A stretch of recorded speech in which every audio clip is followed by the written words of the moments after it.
Hey man, I get it. You're right. You know what you're talking about. You've got the superior intellect. Why can't other people see your point of view? In today's video, 5 steps to get people to change their mind.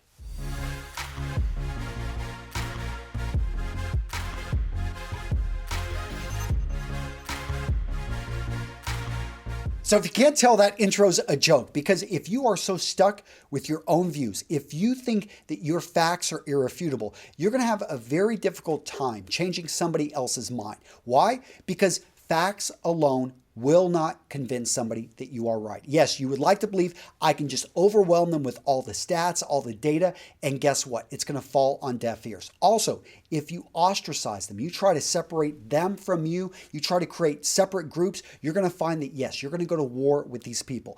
If you try to humiliate them, you try to belittle them, you call them an idiot because of the way they believe, guess what? You're going to create an enemy, and they don't care if you're right or wrong. They just want to beat you. So in today's video, I want to start it off with a question. This question is actually for you. The question is, what fact would change your opinion of your strongest beliefs?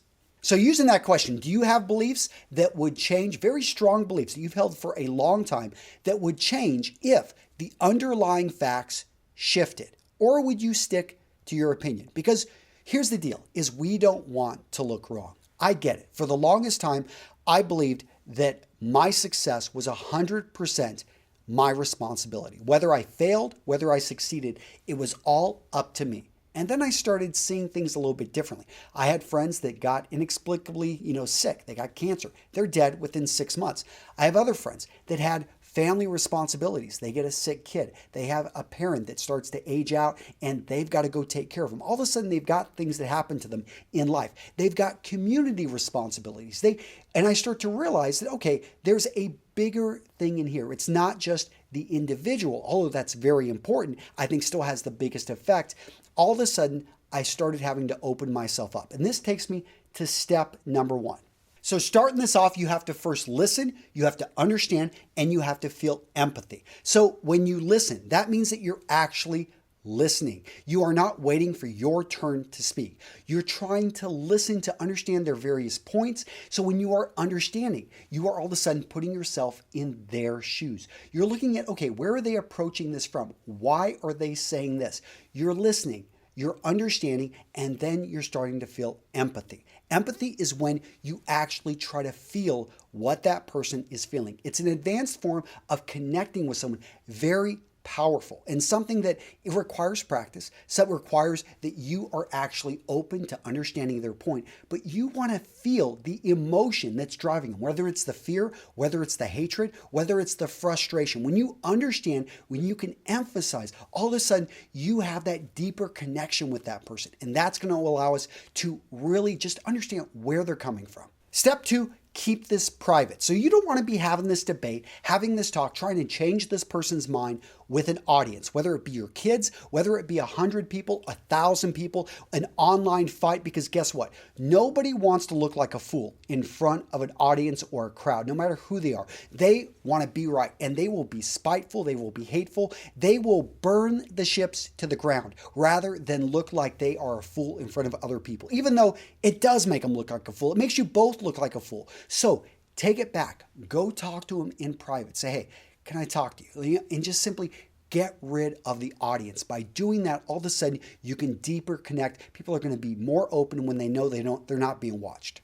Step number 3, show that you're objective. Now, you can do this by show that you are not married to your own position. Actually point out that, hey, if these facts changed, I would probably change my point of view. What this does is it shows that you're not being driven by the emotion, that you are being driven by the information that's here, and that actually you could shift your opinion on things if the situation changed, if more facts were brought to light. So you're kind of opening it up to them to bring in basically discussion so that they could possibly change your point of view. But what it shows is, and studies have shown this, whenever they see that you are not married to your position, that you are not stubborn, that you are willing to listen to them, they are actually more willing to listen. They are more willing to change their mind.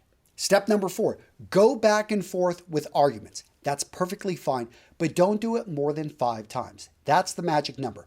Once you start to go beyond 5 times, it becomes a little bit more frustrating. It can become hostile. It can become a fight. Instead, break it off. Maybe go talk about something else. You can bring it up at a later point. Again, don't go beyond, 5 points back and forth. This isn't going to be a long tennis match here. This is going to be more of a marathon engagement where, yeah, you may need to talk with them 5 separate times, 3 to 4, kind of points back and forth. But all of a sudden, you're letting it marinate. You're letting them work on these points, kind of understand where you're coming from.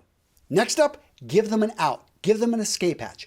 Don't corner them. Because if you corner an animal, what happens? It fights. It feels that it's got to defend itself. But if there's an escape hatch, then all of a sudden you can disengage and you can de-escalate. So there's that great movie, The Sum of All Fears. And you've got the Russians, the Americans going up right for a nuclear war.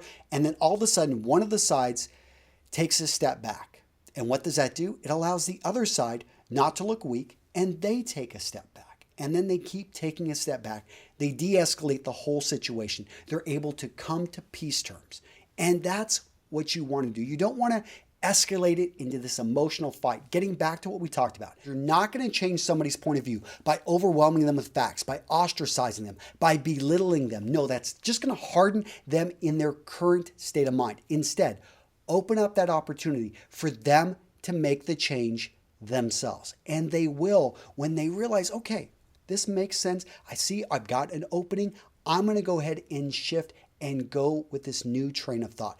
That's what you're looking to do. Make sense? All right, gents, now it's your turn. Let me know what you thought of this video down in the comments. This is part of my business skills series. So over at Real Men, Real Style, I try not only to talk about style, but I also try to talk about business communication, grooming, all the other great things. And if you want to step up your persuasion skills, you want to step up your negotiation skills, you want to become a better man, come out to Menfluential, guys. February 23rd and 24th in Atlanta, Georgia. That's my live event. You can meet me. You can meet Aaron Marino, Jose Zuniga, all of the people you're following here on YouTube. Just amazing people. You're going to find Eric over at Beard Brand. You're going to find AJ Harbinger over at The Art of Charm. Guys, the men when it comes to knowing the information I talk about. So it's an amazing event. I really would love to see you there. You can grab a ticket down in the description. Just go check it out, guys. I created it for men like you, so that you can come, you can actually see I'm a regular guy. You can meet all those other people I just talked about who are all just regular men